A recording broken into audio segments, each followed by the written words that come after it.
بسم اللہ الرحمن الرحیم۔ محترم سامعین و ناظرین، السلام علیکم ورحمۃ اللہ وبرکاتہ۔ امید ہے آپ اللہ تعالیٰ کے فضل و کرم سے خیریت سے ہوں گے۔ اللہ تعالیٰ آپ کو ہمیشہ اپنی حفظ و امان میں رکھے۔ کڑوے گلاب سلسلے کا ولاگ پیش کرتا ہوں۔ آج کے ولاگ کا عنوان ہے رشوت بمقابلہ رشوت ستانی۔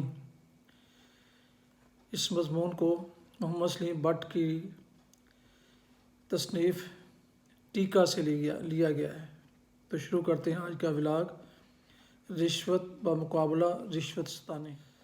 1947 میں جب پاکستان بنا تو سچے پاکستانیوں اور اچھے مسلمانوں نے اس ملک کی بابت بڑے بڑے حسین سپنے دیکھے تھے کہ ہر طرف ہرا ہی ہرا ہوگا، ہر شخص جذبہ قربانی سے لبریز ہوگا، نہ کوئی موچی ہوگا، نہ لوہار، نہ ترخان، بلکہ سب برابر ہوں گے۔ چھوٹے بڑے کی تمیز نہ ہوگی، ذات رہے گی نہ برادری، رنگ نہ نسل، سب پاکستانی ہوں گے اور جت جائیں گے ایک دوسرے کی بہتری کے کاموں میں۔ پاکستان کی سربلندی کے لیے شب و روز محنت ہوگی، عظمت رفتہ واپس لائی جائے گی، کارخانے لگیں گے، صنعتی ترقی ہوگی، زرعی انقلاب آئے گا، دودھ کی نہریں بہیں گی، انصاف کا بول بالا ہوگا اور شیر و بکری ایک گھاٹ پر بلا خوف پانی پئیں گے۔ لیکن ہوا یوں کہ بے کس و مجبور عوام کے ان سہانے سپنوں کو قائد اعظم کی رحلت کے بعد بھیانک تعبیروں سے دوچار ہونا پڑا۔ ایسا طوفان بدتمیزی آیا کہ توبہ! سیاسی افراتفری، اقربا پروری، ناانصافی، چھینا جھپٹی، جس کے ہاتھ میں جو آیا لے بھاگا۔ حالات بجائے سدھرنے کے بگڑتے چلے گئے۔ مہاجروں کے چنگل سے نکل کر عوام نئے سرمایہ داروں، وڈیروں، ذمہ داروں اور بیوروکریٹوں کے نرغے میں آ کر بے بس ہو گئے۔ انہوں نے کوٹھے پر بیٹھی ہوئی اور راہ سے بھٹکی ہوئی عورت کی طرح ہر شخص کی زیادتی سہی اور اپنی زبان بند رکھی۔ کبھی ذمہ دار آ گئے، کبھی بیوروکریٹ آ گئے، کبھی سبزے، کبھی سرخ، کبھی سفید اور کبھی کالے۔ کوئی غریب کا حامی و غمگسار نہ بنا، لیکن اس کی حالت نہ بدلی۔ عوام کے سپنے سچے کیسے ہوتے؟ ابتدائی سالوں میں ہی اچھے اور دور رس اصول اپنا لیے جاتے، ذمہ داری نظام کا خاتمہ ہوتا، صنعتی انقلاب کے اہداف مقرر کیے ہوتے، کرپشن پر نگاہ رکھی جاتی اور انصاف کا بول بالا کیا جاتا، تو کبھی صورتحال یہ نہ ہوتی جس سے عوام آج دوچار ہیں اور کسی خونی انقلاب کی راہ دیکھ رہے ہیں۔ خدا نے ہمیں کئی مواقع دیے، مگر عوام یا خاص کسی کی آنکھ نہ کھلی، یہاں تک کہ ایک زور کا جھٹکا بھی لگا اور پاکستان کا ایک بازو کٹ کر اس سے الگ ہو گیا۔ کسی دوسرے کو دوش دینے کی بجائے ہم اپنی غلطیاں دیکھیں۔ ہم اس پر بھی خواب خرگوش کے مزے لیتے رہے۔ اکثر نے بے شرمی اور ڈٹائی سے یہ بھی کہہ دیا کہ اچھا ہو گیا، ان سے گلو خلاصی ہوئی اور یہ ہماری بے حسی کی انتہا تھی۔ متحدہ ہندوستان میں مسلمان اور ہندو صدیوں سے اپنے اپنے مخصوص علاقوں میں رہ رہے تھے۔ ایک کو دوسرے اور دوسرے کو تیسرے کے خاندان کا پتہ تھا۔ شرم و حیا اور ہمدردی کا دورہ تھا، مگر پاکستان بنتے ہی بر صغیر کے انسان تسبیح کے دانوں کی طرح بکھر گئے۔ اس دل کے ٹکڑے ہزار ہوئے، کوئی یہاں گرا، کوئی وہاں گرا، لوگوں نے پہلے اپنی ذاتیں بدلیں، پھر حیثیت تبدیل کرنے کے لیے ہر اوچھا ہتھ کنڈا آزمانے لگے۔ پہل انڈیا میں چھوڑی ہوئی جائیدادوں کے کلیموں کی منظوری کے مرحلے سے ہوئی۔ انڈیا کے فقیر پاکستان میں نواب ہو گئے۔ محکمہ آبادی کے عملے کا منہ رشوت سے بھرتے گئے اور کوڑیوں کی جھونگیوں کے بدلے میں کروڑوں کے کلیم پاس کروائے، اور ان کے عوض ہندو سکھوں کی بڑی بڑی جائیدادیں اپنے نام لگوائیں۔ ان مفاد پرستوں کے برعکس سادہ لو مہاجرین سفید پوش درویش کے درویش ہی رہے۔ انہوں نے اپنی غیرت اور اصولوں کی پاسداری کی اور پاکستان کی محبت میں کلیم داخل کرانے کو اپنی ہتک سمجھا، جس کے نتیجے میں یہاں ہر چیز سے محروم ہو گئے۔ یقین جانیے، جائیدادوں اور کلیموں کے اس چکر نے پاکستان کو کرپشن کا پہلا جھٹکا دیا، نیز شریف اور بااصول لوگوں کو ایک پچھتاوا دیا، اور اس طرح بدعنوانی کی داغ بیل اس سرزمین میں ڈالی گئی۔ کھاؤ اور کھلاؤ کا کلیہ عام ہوا۔ اس زمانے میں سرکاری ملازم بہت چھوٹے پیمانے پر چھپ چھپا کر رشوت لیتے تھے۔ ہنرمند اور مزدور پیشہ لوگ بے روزگاری اور ہنر کی ناقدری کے ہاتھوں پریشان ہوئے۔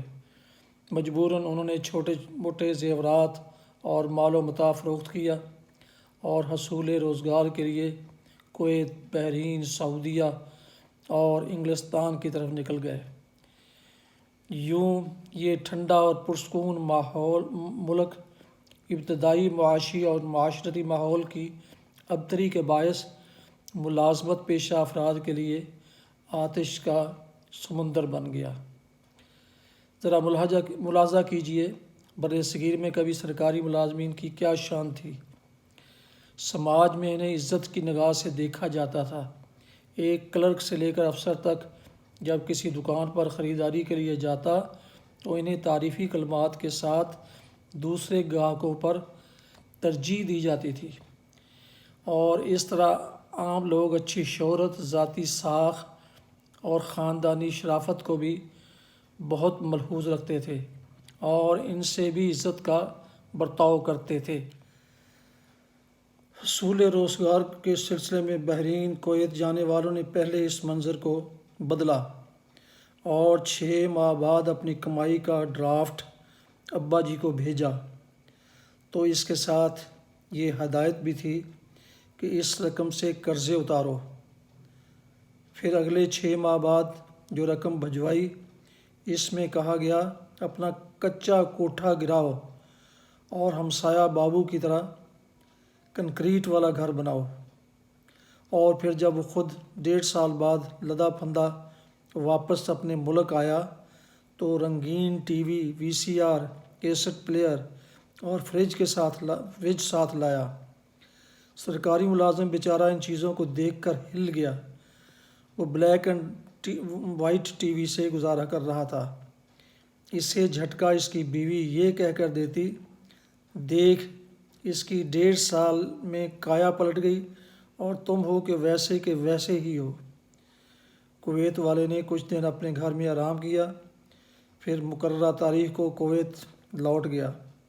اگلے ماہ ڈرافٹ کے ساتھ اس کی نئی ہدایات ابا جی کو ملیں، بچوں کو بہترین اسکولوں میں داخل کراؤ اور ان کی خوراک کی طرف دھیان دو۔ اب منظر دیکھیے کہ بازار میں قصاب کی دکان پر سرکاری ملازم بھی گوشت لینے جاتا ہے اور کویت والے کے ابا جی بھی وہاں اس سلسلے میں موجود ہیں۔ قصاب سرکاری ملازم سے پوچھتا ہے، آپ کا کتنا گوشت اتاروں باؤ جی؟ وہ بتاتا ہے 1 پاؤ۔ قصاب کہتا ہے، تم ذرا پیٹھ پرے ہٹ جاؤ، حاجی صاحب کو فارغ کر لوں۔ جی صاحب، حاجی صاحب کیا پیش کروں؟ حاجی صاحب جواب دیتے ہیں، 2 رانے بنا دو۔ یاد رہے کہ اب انہوں نے حج نہیں کیا ہوتا۔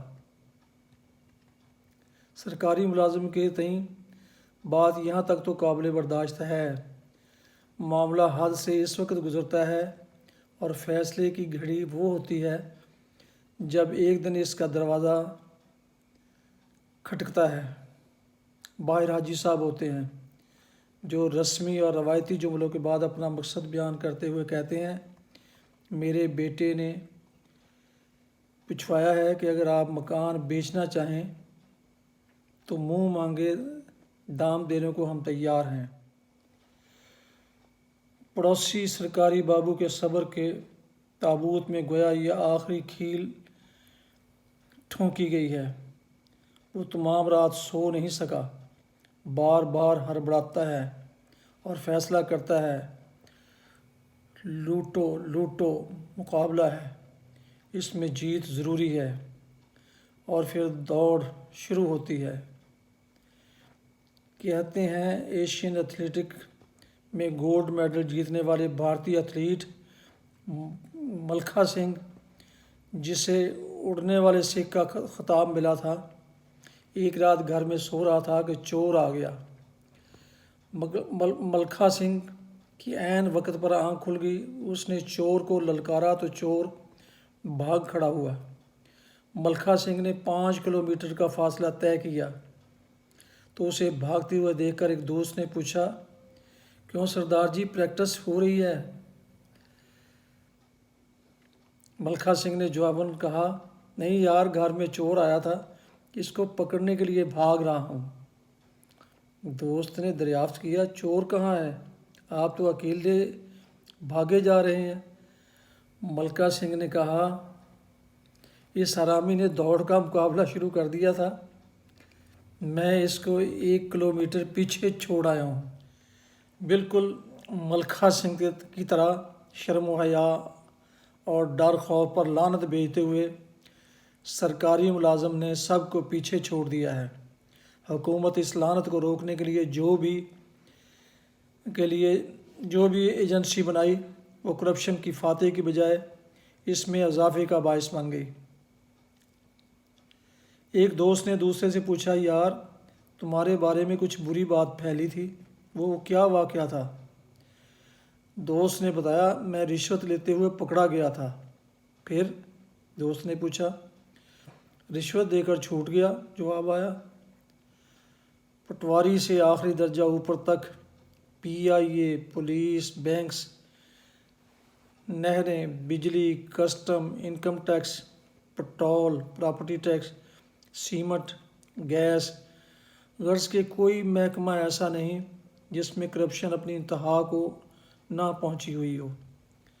عوام بے بس اور بے چارگی کے عالم میں آسمانی انقلاب کے انتظار میں ہیں، صرف آہ بھرتے ہیں اور یہ کہہ کر خاموش ہو جاتے ہیں، یہ قیامت کی نشانیاں ہیں۔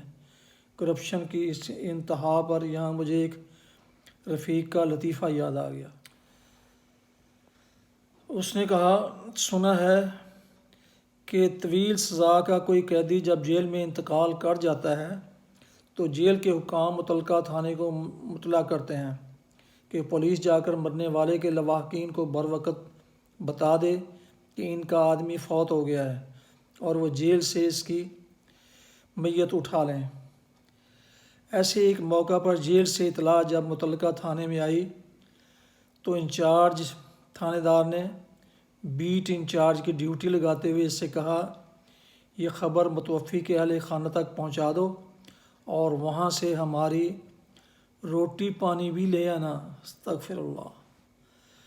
بیٹ انچارج ناتجربہ کار تھا، اچنبھے میں آ کر بولا، جناب خدا کا خوف کھائیں، مرنے کی خبر اور روٹی پانی؟ تھانے دار نے کہا، اچھا تم رہنے دو، اس فرض کو ادا کرنے میں خود جاتا ہوں۔ تھانے دار نے اپنی وردی درست کی، سر پر ٹوپی پہنی اور جا کر متوفی کے اہل خانہ کو یہ بری خبر سنا دی۔ گھر میں ایک دم کوہرام مچ گیا۔ ایک بزرگ نے تھانے دار سے کہا، آپ کا شکریہ حضور، آپ خود چل کر یہ خبر ہمیں سنانے آئے گئے۔ تھاندار نے کہا یہ تو میرا فرض تھا بزرگوں، لیکن اس سے بھی بری خبر ایک اور ہے۔ بزرگ نے حیران ہو کر پوچھا وہ کیا؟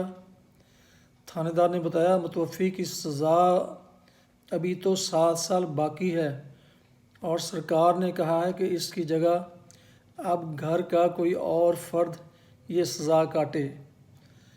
اہل خانہ پریشان ہو اٹھے اور انہوں نے منتیں کرتے ہوئے تھانے دار سے التجا کی، جناب رحم کریں، ہمیں بچا لیں۔ تھانے دار نے ان سے کچھ کرنے کا وعدہ کیا اور لوٹ آیا۔ اہل خانہ نے بمشکل تمام جیل سے میت حاصل کی اور گھر لا کر تدفین کا مرحلہ طے کیا۔ اس کے بعد چند معتبر لوگ تھانے دار کے پاس پہنچے اور گھبرائے پوچھا کیوں حضور، کچھ منع؟ تھانے دار نے انہیں تسلی دی، فکر کی کوئی بات نہیں، میں نے آپ کا کام کر دیا ہے۔ آپ میت لینے جیل گئے اور میں سیدھا بڑے صاحب کی کوٹھی پر حاضر ہو گیا۔ ان کے سیکرٹری پر منہ پر 5,000 روپے مارے اور فائل اس سے لے کر ٹکڑے ٹکڑے کر دی۔ متوفی کے اہل خانہ نے سکھ کا سانس لیا، تھانے دار کو دعائیں دیں اور 5,500 کی رقم اسے پیش کرتے ہوئے کہا یہ 5,000 بڑے صاحب کے سیکرٹری کے اور یہ 500 آپ کے۔ تھانے دار نے 500 روپے انہیں واپس کرتے ہوئے کہا مرے ہوئے کیس پر میں کبھی رشوت نہیں لیتا۔ رشوت کے لین دین کے آج تو اور بھی دلکش اور دلچسپ طریقے رائج ہو چکے ہیں، جنہیں چادر اور چار دیواری میں بآسانی طے کر لیا جاتا ہے۔ کیا ہی اچھا ہو کہ ہر محکمہ کے ملازم کی تنخواہ اتنی ہو کہ وہ گھر چلا سکے اور حرام پر لعنت بھیجے۔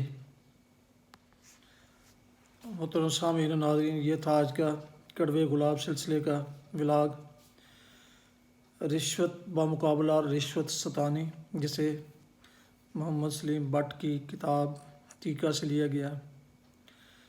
نئے دوستوں سے گزارش ہے کہ وہ اس چینل بی اے رشیدی کو، یوٹیوب چینل بی اے رشیدی کو سبسکرائب کریں اور ساتھ میں بیل آئیکن کو ضرور پریس کریں تاکہ انہیں ایسے دلچسپ اور معلوماتی پروگرام اور ولاگز بروقت اور باقاعدہ ملتے رہیں۔ اس آپ سے گزارش ہے کہ اس بارے میں کمنٹس باکس میں اپنے آراء سے ضرور واضح کیجیے تاکہ میں آئندہ کے لیے اپنی خامیاں وغیرہ کو دور کر سکوں۔ اللہ تعالیٰ آپ کا حامی و ناصر ہو۔ اللہ تعالیٰ آپ کو ہمیشہ اپنے حفظ و امان میں رکھے، آمین۔ السلام علیکم ورحمۃ اللہ وبرکاتہ۔ اللہ حافظ۔